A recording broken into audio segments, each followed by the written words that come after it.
Hi friends, இப்போ நம்ம கத்திரிக்காய் புளிக்குழம்பு எப்படி பண்ணுறதுன்னு பார்க்கலாம். இந்த டிஷ் கண்டிப்பாக பண்ணி பாருங்கள், உங்களுக்கு கண்டிப்பாக பிடிக்கும்.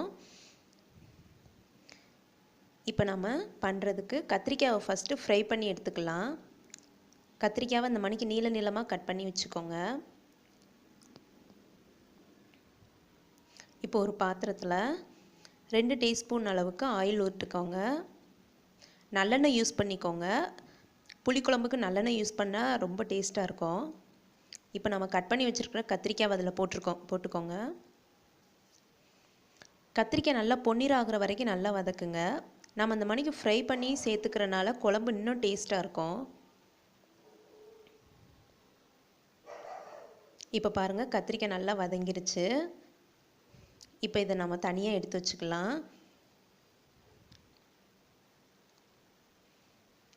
இப்போ நம்ம குழம்பு பண்ணுறதுக்கு கத்திரிக்காய் ரெடி ஆயிடுச்சு. இப்போ நம்ம குழம்பு பண்ணலாம்.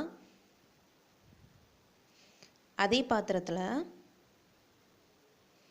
1/4 டீஸ்பூன் கடுகு, 1/4 டீஸ்பூன் வெந்தயம்,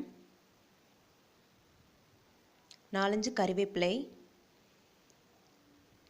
சேர்த்துக்கோங்க. கடுகு வெடித்த உடனே அதில் ஒரு பெரிய வெங்காயத்தை நான் சின்ன சின்னதாக கட் பண்ணி வச்சுருக்கேன், அதையும் அதோடு சேர்த்துக்கோங்க. சேர்த்துட்டு வெங்காயம் நல்லா பொன்னிறம் ஆகிற வரைக்கும் நல்லா வதக்குங்க.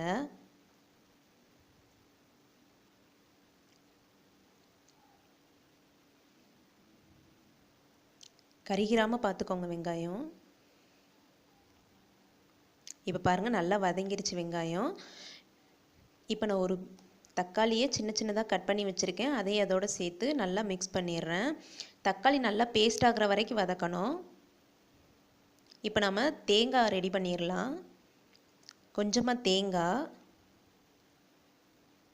2 பல் பூண்டு, 4-5 சின்ன வெங்காயம்,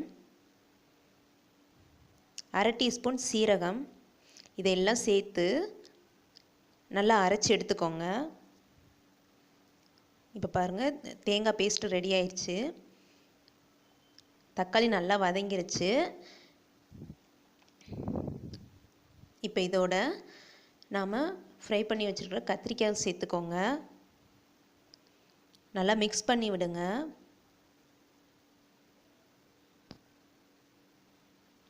இப்போ நான் கொஞ்சமாக புளி எடுத்து அதோட சாறு எடுத்திருக்கேன். இப்போ நம்ம இதை அந்த குழம்போடு சேர்த்துடலாம்.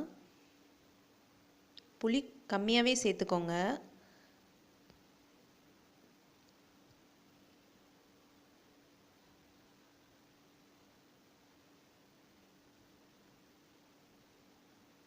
இப்போ இதோட 1/2 டீஸ்பூன் குழம்பு மிளகாய்த்தூள் சேர்த்துக்கோங்க. நான் வீட்டில் செஞ்ச குழம்பு மிளகாய்த்தூள் சேர்த்துருக்கேன், நீங்கள் கடையில் வாங்கியே சேர்த்துக்கலாம். நல்லா மிக்ஸ் பண்ணிவிட்டு இது 2 நிமிஷம் நல்லா கொதிக்க விடுங்க. இப்போ பாருங்கள், நல்லா கொதிச்சிருச்சு. இப்போ அதோடு நம்ம அரைச்சி வச்சுருக்கிற அந்த தேங்காய் கலவையை சேர்த்துருங்க. சேர்த்துட்டு நல்லா மிக்ஸ் பண்ணிவிட்டு குழம்பு ஒரு 5 மினிட்ஸ் நல்லா வேக விடுங்க. தேவையான அளவு உப்பு சேர்த்துக்கோங்க. சேர்த்துட்டு இப்போ பாருங்கள், குழம்பு நல்லா கொதித்து எண்ணெயெல்லாம் நல்லா பிரிஞ்சு அருமையாக வந்திருக்கு. இந்த டிஷ் கண்டிப்பாக வீட்டில் செஞ்சு பாருங்கள், உங்களுக்கு ரொம்ப பிடிக்கும். இந்த மாதிரி கத்திரிக்காய் புளிக்குழம்பு எப்போவுமே பண்ணுங்கள், நல்லாயிருக்கும். இப்போ சாதத்தோடு சேர்த்து சாப்பிடுங்க, அருமையாக இருக்கும்.